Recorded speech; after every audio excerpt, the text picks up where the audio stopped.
लड़के और लड़कियों की दोनों की गलती रहती है, क्योंकि लड़कियां आवारा घूमती रहती है सड़कों पर। लड़कियों को बाहर नहीं निकलना चाहिए, जब कोई काम हो जब तभी निकलना चाहिए। ये वीडियो द क्विंट ने शूट किया था हरियाणा में। अब आप खुद सोचो कि एक छोटे से लड़के के दिमाग में ऐसे व्यूज है लड़कियों के बारे में। क्यों?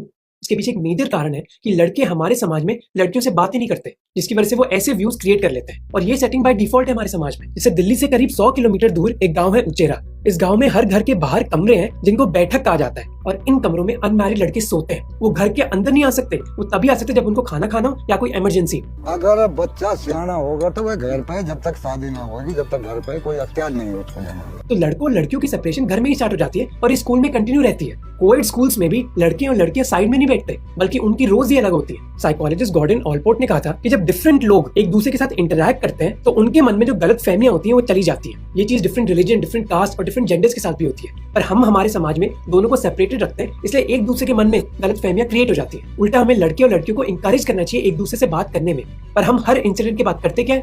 हम बोलते हैं लड़कियों को घर में ही रखो, उनको रात में जाने ना दो, और उनको ऐसे हॉस्टल और कॉलेजेस में डालो या लड़के ही ना। अब ये शॉर्ट टर्म में एक लॉजिकल सोल्यूशन है, पर लॉन्ग टर्म में ये प्रॉब्लम को सॉल्व ही नहीं कर पाता, क्योंकि जो गलत फहमी है लड़कों के दिमाग में वो कभी जाएगी ही नहीं। उल्टा हमें सपोर्ट करना चाहिए ब्रेक थ्रू ट्रस्ट के तारों की टोली प्रोग्राम को, जहाँ एक साथ लड़कों और लड़कियों को जेंडर इक्वालिटी के बारे में पढ़ाया जाता है। सर, जब हम पहली बार गए खेलने हम बहुत खुश थे।